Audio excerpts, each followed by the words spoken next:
नहमदुहु व नुसल्ली अला रसूलिहिल करीम अम्मा बाद।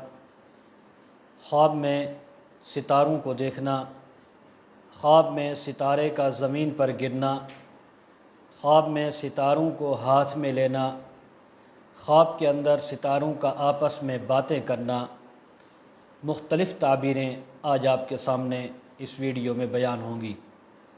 सबसे पहले एक छोटी सी गुजारिश, जिन हजरात ने हमारे चैनल को सब्सक्राइब नहीं किया वो सब्सक्राइब कर लें, बेल आइकॉन के बटन को दबा लें ताकि हर आने वाली हमारी वीडियो सबसे पहले आप तक पहुँचे। हज़रत दानियाल रहमहुल्लाह फरमाते हैं, ख्वाब में सितारे देखना बुज़ुर्गों और अमीरों पर और आफ़ताब यानी सूरज को देखना बादशाह पर और चाँद पर दलील है। यानी किसी ने ख्वाब के अंदर सितारे देखे तो गोया उसने बुज़ुर्गों और अमीरों को देखा।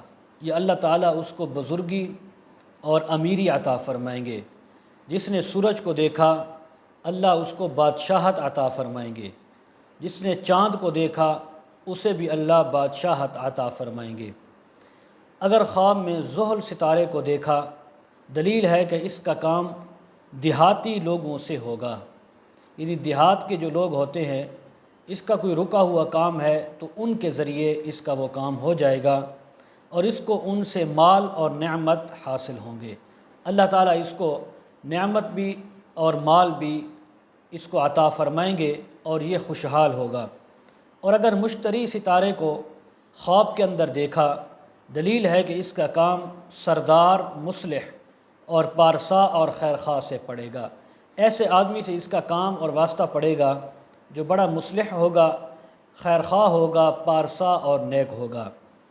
हज़रत अल्लामा इब्न सैरीन रहमहुल्लाह ने फरमाया है, तीन सितारों जैसे अयूब, सुहैल और कुलैल कि जिनकी मुशरिक लोग इबादत करते हैं, पूजा करते हैं, एक को ख्वाब में देखे तो दलील है कि मुशरिकों के साथ उनकी सोहबत होगी। यानी काफिर और मुशरिक लोगों के साथ दोस्ती होगी, उनके साथ ये उनका साथी बनेगा। और अगर देखे कि सितारा ज़मीन पर गिरा है, ये देखता है ख्वाब में मर्द है या औरत कि आसमान से सितारा ज़मीन पर गिरा है और गुम हो गया है, दलील है कि उस मुल्क में से कोई आलिम दुनिया से रिहलत फरमा जाएगा, दुनिया से उठ जाएगा और उसकी वफ़ात होगी, जिससे यानी एक आलिम का नुकसान पूरे आलम का नुकसान होता है। अल्लाह ताला का फरमान है, व बिन नजमी हुम यहतदून, और वो लोग सितारे से हिदायत यानी राह पाते हैं। और अगर देखे कि सितारे फिरते हैं, चल फिर रहे हैं, दलील है कि बुज़ुर्गों के अंदर फितना व फसाद पड़ेगा। जो उस वक़्त के बड़े बुज़ुर्ग हैं, नेक हैं, उलमा हैं, उनके अंदर आपस में ना इत्तेफाकी और उनके अंदर फितना पड़ेगा। और अगर देखे कि सितारा इसने हाथ में पकड़ा है तो दलील है कि इसके यहाँ लड़का पैदा होगा और बादशाह का ये बहुत करीबी होगा, बादशाह का कुर्ब हासिल होगा। और अगर अपने घर में सितारा देखता है, दलील है कि इसके बहुत से फ़र्जंद होंगे, बहुत से इसके औलाद और बेटे होंगे। हज़रत इब्राहीम में किरमानी रहमहुल्लाह फरमाते हैं, अगर देखे कि सितारे आसमान से अलग हो गए, मुतफर्रिक हो गए हैं, दलील है कि बादशाह के कारोबार में तफरका पड़ेगा।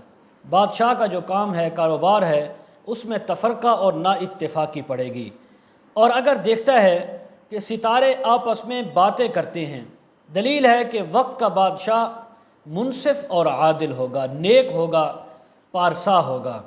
और अगर इसके ख़िलाफ़ देखे कि सितारे आपस में झगड़ते हैं, बातें नहीं करते, तो दलील है कि बादशाह जाबिर और ज़ालिम होगा, गुनहगार होगा। और अगर देखे कि इसने अपनी बगल में सितारे रखे हुए हैं, बगल के अंदर सितारा है, दलील है कि बहुत सा माल, बहुत सी दौलत अल्लाह ताला इसको अता फ़रमाएंगे, इसको गैब से बहुत सा माल हासिल होगा। हज़रत जाबिर मग़रिबी रहमतुल्लाह ने फरमाया है, अगर देखे कि सितारों में से एक सितारे ने इसके बराबर हरकत की है और इसकी गोद में गिरा है, दलील है कि इसका फ़र्जंद अज़ीज़ और साहिब मर्तबा होगा, बुलंद मकाम वाला इसका बेटा होगा।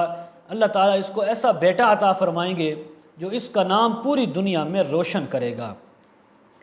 حضرت اسماعیل اشعث رحمہ اللہ فرماتے ہیں خواب میں ان ستاروں کا دیکھنا جن سے لوگ جنگل میں راستہ معلوم کرتے ہیں اور اپنی منزل تک پہنچتے ہیں، فرمایا یہ خیر اور منفعت پر دلیل ہے۔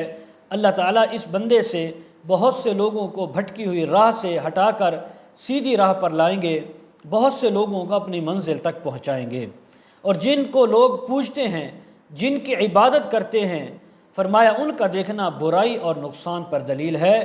یعنی ایسے آدمی کو یا عورت کو جس نے خواب میں ایسا دیکھا، ان ستاروں کو جن کی پرستش کی جاتی ہے، عبادت کی جاتی ہے، تو فرمایا ایسے لوگوں کو استغفار کرنا چاہیے اور اپنے گناہوں پر بخشش کرنی چاہیے۔ حضرت جعفر صادق رحمہ اللہ نے فرمایا ہے خواب میں ستاروں کا دیکھنا 9 وجہ پر ہے۔ پہلی وجہ، خواب میں ستارے دیکھے تو دلیل ہے علماء اور فقہاء کو دیکھا ہے۔ نمبر 2، علماء، صلحاء اور بزرگوں کو دیکھا ہے۔ نمبر 3، قصاب کو دیکھا، یعنی قصائی جو ہوتا ہے اس کو، یعنی یوں سمجھیے اس کو دیکھا ہے۔ نمبر 4، بادشاہ کے خلفاء کو دیکھا ہے، بادشاہ کے خلیفے ہیں، وزیر ہیں۔ نمبر 5، بادشاہ کے وزراء اور اس کے درباریوں کو دیکھا ہے۔ نمبر 6، خزانہ اس کو ملے گا، اللہ کی طرف سے مال و دولت ملے گا۔ نمبر 7، ویرانہ ہوگا، نقصان ہوگا اور کام کے اندر خرابی پیدا ہوگی۔ نمبر 8، لڑاکے اور جھگڑالو لوگوں سے اس کا واسطہ پڑے گا۔ نمبر 9، شاگرد لوگ، یعنی ایسے لوگوں سے واسطہ پڑے گا جو اس سے علم حاصل کریں گے، اس سے بزرگی حاصل کریں گے، اس کے شاگرد بنیں گے۔ اس لیے خواب کے اندر ستاروں کو مختلف زاویوں سے دیکھنا، اس کی 9 تعبیریں حضرت امام جعفر صادق رحمہ اللہ نے بیان فرمائی ہیں۔ آخر میں ایک چھوٹی سی گزارش، جو حضرات اپنے بچوں کو آن لائن قرآن مجید، تفاسیر، احادیث اور مسائل وغیرہ پڑھانا چاہتے ہیں تو ہمارے ساتھ اس ویڈیو کو کمنٹ میں رابطہ کریں۔ وآخر دعوانا ان الحمد للہ رب العالمین۔